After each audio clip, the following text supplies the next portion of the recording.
राधे राधे। मैं हमेशा कहा करता हूँ कि अगर अमावस्या, पूर्णिमा और किसी तीज त्यौहार वाले दिन अगर हमारे घर में हवन हो तो वो बहुत ही शुभ फलदायी होता है और घर में सकारात्मक ऊर्जा का संचार करता है, किसी भी तरीके की नकारात्मकता को दूर करता है। और बड़े हवन के लिए मैंने एक वीडियो डाला हुआ है चैनल में कि हम अपने घर में बड़ा हवन कैसे करें। लेकिन बहुत सारे लोग ऐसे हैं जो कहते हैं कि हम बड़ा हवन नहीं कर सकते, हमारे पास साधन नहीं है या आसपास सामान मिलता नहीं है। तो आज मैं आपके लिए एक छोटे से हवन का इस तरीके का विधान लाया हूँ जिसे हम अग्यारी भी कहते हैं, कि हम ये हवन करेंगे भी और हमारे देवताओं तक और हमारे पितरों तक ये हवन पहुँचेगा भी। तो किस तरीके से करते हैं आइए मैं बताता हूँ। पहले जगह को साफ़ करिए गंगा जल से और सामान रख लीजिए। फिर हाथ में जल लेके संकल्प ले लीजिए कि हम क्यों हवन कर रहे हैं और मेरा मनोकामना क्या है। तो हाथ में जैसे मैंने संकल्प पहले से लिया हुआ है। फिर अग्नि देवता को प्रणाम करते हुए हम अग्नि प्रज्वलित करेंगे इसमें। ओम अग्निदेवाय नमः। ये अग्नि प्रज्वलित हो गई। अब देखिए ये आप घी लेंगे। मैंने यहाँ पे चीनी का बूरा रख रखा है। आप लोग चीनी का बूरा ले सकते हो अथवा आप गुड़ ले सकते हो। गणेश जी महाराज को प्रणाम करते हुए उनको भोग देंगे। गणेश जी से भी पहले अग्नि देवता चूँकि हवन के सबसे मतलब मुख्य देव हैं, तो ओम अग्नि देवताभ्यो नमः।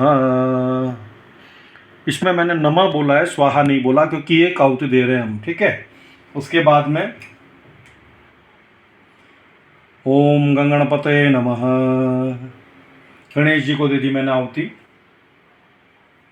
ओम नमः शिवाय, शिव जी को दे दी। ये आहुति मंत्रों की ही होगी, ठीक है। ओम दुम दुर्गाय नमः, दुर्गा माता की। ब्रह्मा जी की हवन में ब्रह्मा जी की आहुति जाती है। ओम ब्रह्मणे नमः।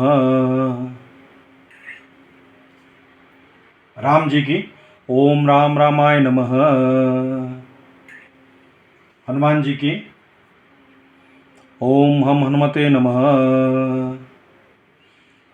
हम लोग भैरव जी को बहुत कम ध्यान देते हैं, जबकि भैरव जी हमारी घर की रक्षा के लिए बहुत ज़रूरी होता है, और स्पेशली बटुक भैरव। ओम बम बटुक भैरवाय नमः। आपकी जो भी कुल देवी हैं उनके नाम से ओम कुल देवे नमः। कुल देवता ओम कुल देवताभ्यो नमः।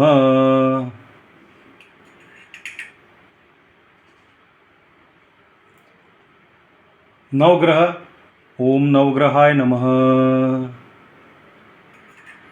अब मान लीजिए अगर आप अमावस्या के दिन हवन कर रहे हैं और पितरों तक आहुति पहुंचाना चाहते हैं तो आप कहेंगे ओम सर्व पितृ देवताभ्यो नमः।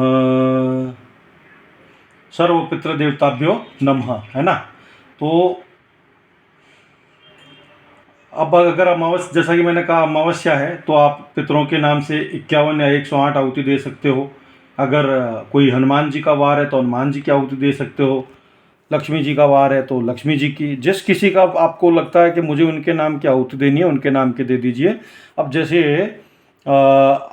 आज अमावस्या है, ठीक है ना, तो मैं अपने पितरों को देता हूँ। पितरों को मैंने पितरों के नाम से मैं भगवान विष्णु की भी दे सकता हूँ और भगवान विष्णु से प्रार्थना कर सकता हूँ कि आप ये आहुति मेरे पितरों के निमित्त मैं आहुति दे रहा हूँ, तो आप उन तक पहुँचाने की कृपा करें। ओम नमो भगवते वासुदेवाय नमः।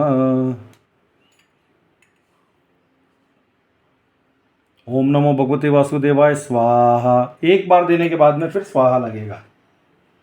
ओम नमो भगवते वासुदेवाय स्वाहा। तो ये हो गई। इसमें मैंने जो भी, और अगर पितरों डायरेक्ट आप पितरों के नाम से ज़्यादा देते हो, मैंने देखिए क्या है, भगवान नारायण के द्वारा पितरों को आहुति पहुंचाई है। आप डायरेक्ट अगर पितरों को देते हो तो स्वधा लगेगा। जैसे ओम सर्व पितृ देवताभ्यो नमः स्वधा, तो स्वधा लग गया स्वाहा की जगह, ठीक है।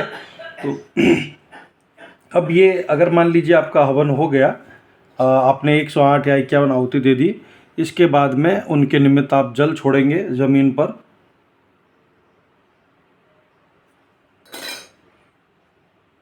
उनसे कहेंगे जल ग्रहण करिए और ये आपका छोटी सी अग्यारी संपन्न हो गई, जिसमें आपने घी और चीनी के द्वारा देवताओं को भोग पहुँचाया।